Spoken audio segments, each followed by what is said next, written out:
Muchas personas afirman que después de la muerte de Nemesio Oseguera Cervantes el Mencho, caerán varios importantes políticos mexicanos.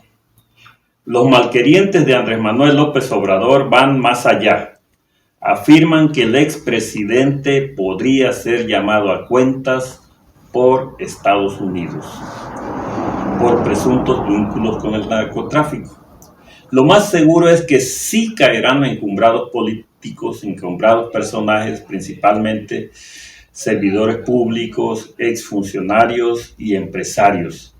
Pero es difícil que sea involucrado directamente López Obrador.